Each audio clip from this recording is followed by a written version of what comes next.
Consummate Toastmaster. He has been a past district governor. He is a distinguished Toastmaster. He is an accredited speaker. When he stands up in front of a group, you say, now there is a tall, handsome, intelligent speaker. But I know a secret.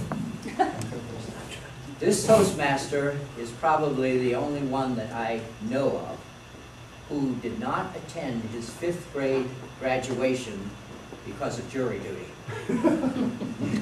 So I think we could say that he is a tall, handsome, and will forget the intelligent speaker. Speaking on the subject, or the title, of course, no problem, my pleasure. DTM, Wayne Choate.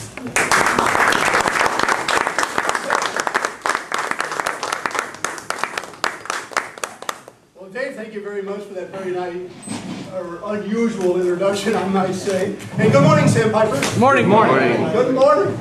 You know, I am so glad to be on Dave's program this morning, Herbie. I think it's been about 6 months since I've spoken here at Sandpipers, and I have a lot to tell all of you. And I think the best way I can set the table is to first of all say this. I don't know how many of you know this or not, but I was born and raised in Nashville, Tennessee. Or have I mentioned that? No. Nashville, Tennessee. Tennessee, that great state with a population of over 7 million people and only 5 last names. You know, the biggest challenge I have about coming from Tennessee is I have to convince so many people that that movie Deliverance was not a documentary about Tennessee. But I am here today because just recently I was in the Deep South. I had the opportunity to go back to the Deep South. And while I was back there, I was reminded of some pearls of wisdom, some southern gems, and I want to share them with you here today. In fact, if you'll stay with me this morning, if you'll stay in this room mentally, if you'll stay on channel 1, Suzanne, don't reach for your remote control and change channels on me. If you stay with me here today, my promise to you is I'm going to extend an invitation to you to adopt, to embrace, to accept one of these pearls of wisdom and incorporate it into your life. So stay with me. I'm going to extend that invitation to you. Now, when I went back to the Deep South, Jim, I went to Richmond, Virginia, the capital of Virginia. And I'll never forget it. I walked into the historic Jefferson Hotel. Oh, it was a beautiful hotel. You walk in and there's this huge white statue of Thomas Jefferson. There's portraits of Jefferson all over the wall. Oh, it's a plush, 5-star hotel. I just knew when I walked in there that this was the kind of hotel that if you stayed there, the towels in the room were so thick and fluffy, you'd probably have trouble getting your suitcase closed. This was a luxurious hotel. And I walked up to the get-in desk. That's my first pearl of wisdom. Back there they call it a get-in desk. Out here in California we call it registration. I walked up to the get-in desk and the fellow behind the desk had this name tag on. I'll never forget it. It said Elmer Joe Tackett. All 3 names, Elmer Joe Tackett. I walked up to them and I said, Elmer Joe Tackett, I believe you are my new best friend. He said, what do you mean? I said, Elmer Joe Tackett, would you by chance have a room available for me and my new bride here at your 5-star hotel for tonight? Would you have a room available for me? And what he said, I'll never forget. He said, of course, no problem, my pleasure. Oh boy, those were words of music to my ears. I mean, they just permeated my mind. I just thought it was, and you know, the interesting thing was, it seemed as though Elmer Joe Tackett enjoyed saying those words. Of course, no problem, my pleasure. Say it with me now. See if it feels good to you. Of course, no problem, my pleasure. Well, we went up to the room and we enjoyed the room. It was as luxurious as you can imagine a 5-star hotel would be. The next morning, James, we went down for breakfast. And I was enjoying my southern breakfast there. And the wait staff, I called him over, I said, excuse me, I said, would it be possible for me to get a little more of that country gravy and some biscuits? Could I have that? Do you know what he said? Of course. Of course. No problem. problem. My My pleasure. pleasure. And it looked like he just enjoyed expressing those words. And boy, it made me feel good as I enjoyed that country gravy and biscuits.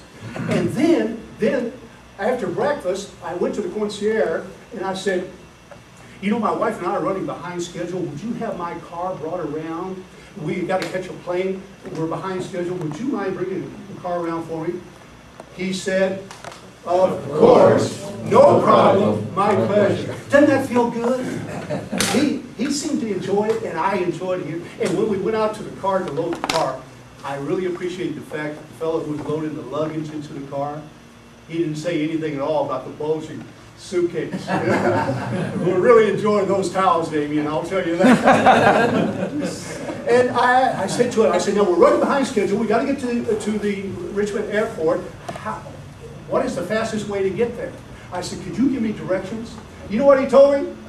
Of course. No problem. My pleasure. And it looked like he just was enjoying expressing those words. And after we left the Richmond Hotel, we went down into Nashville, Tennessee, my hometown. Did I mention I was from Nashville? No. No, I don't think so.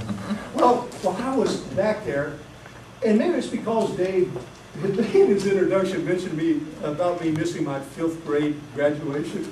But I was reminded of the great story of Bubba. I don't know how many of you know this or not, but every little boy, every little girl growing up in the state of Tennessee, they have one goal, one dream, one aspiration, and that is to someday graduate from the University of Tennessee. And I'd love to tell the story of Bubba.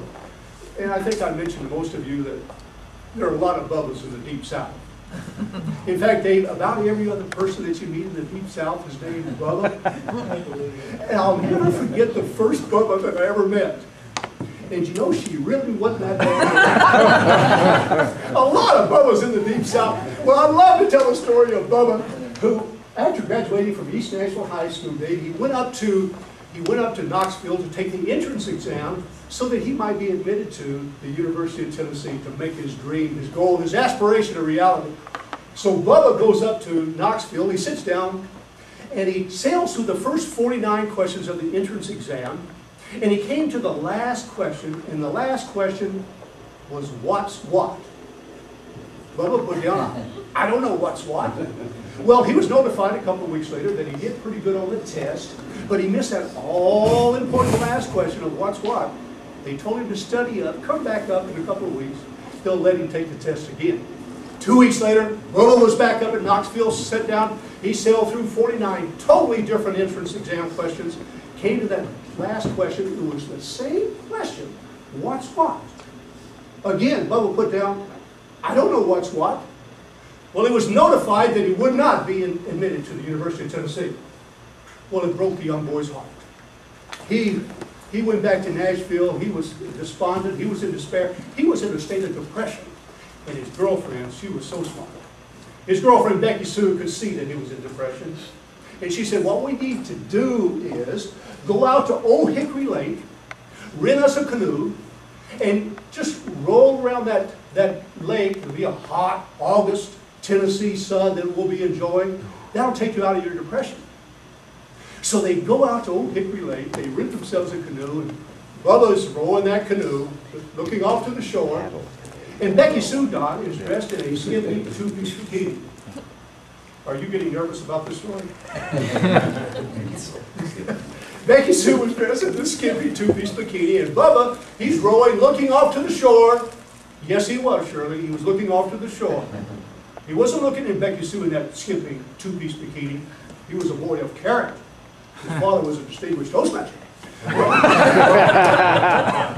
So Bubba's rowing that canoe, looking off to the shore, and Becky Sue decides she's going to get some more of that hot August Tennessee sun. So she leans back into the canoe, and when she does, the halter top on her skimpy 2-piece bikini comes off and hits the bottom of the canoe. Bubba said, what's that? Becky Sue said, what's what? He said, honey, if I knew that, I'd be a freshman at the University of Tennessee right now. See, you gotta know what's what. Those people at the Jefferson Hotel knew what's what. They knew how important it was to express those words of course, no problem, my pleasure. They knew that. And the thought occurred to me this morning as I thought about sharing these pearls of wisdom with you, that what a better club we would be if you were to adopt that phrase, of course, no problem, my pleasure. For example, when our educational vice president, Dave Coulter, hands you your monthly schedule of assignments, if he were to say to each one of you, now you take a look at the agenda for the next 4 weeks, I've assigned you, will you be able to fulfill that role? Of course. No problem. My pleasure. Can you imagine how that would make Dave feel? And I suspect you would feel better as a result of saying, let's say, for example, that Patrick McGoldrick, who, if he behaves himself, we're going to let him be our nominating committee chair for the next slate of officers. What if Patrick were to walk up to you, Hank, and say, Hank, if we were to nominate you for a club office to serve Sandpiper's Toastmasters, would you accept that nomination? Sure. How do you think he would feel if you were to say, of course, no problem, my pleasure? Here in Sandpipers, that's one way that we can enhance our membership and improve our club if we would just adopt, of course, No problem. my pleasure. Let's take it to our personal life. Shirley, what about you? If you were to go home tonight and after dinner, if after dinner you were to say to Jim, your husband, Jim Spencer, honey, you know, they beat me up today and I'm kind of tired. Would you mind doing the dishes and cleaning up after dinner tonight so that I can rest? Let me ask you, Shirley, after you got over that shock of him saying, of course, no problem, my pleasure, how would that make you feel? Hallelujah. And I suspect Jim would feel great as a result because his stock would go way up. So all I tried to do here today, Dot, is to impress upon you these pearls of wisdom that come only from the Deep South. Of course, no problem, my pleasure. Incorporate it into your membership in Toastmasters. Incorporate it into your business life, into your personal life. Because I think it's important enough to change your whole disposition just by expressing these 3 words. I've seen it in those individuals there at the Jefferson Hotel. I can see it in you. How important is it? Dave, maybe I can sum it up in rhyme if I can remember the words to this poem. Mathematicians can't add without the number 2, and artists can't paint and avoid the color blue. Well, authors can't write without the letter E, and composers can't compose and avoid the note of G. Well, it's much the same with everyone that we meet. More than ever before, you got to know what's what to make your life complete. Mr. Toastmaster.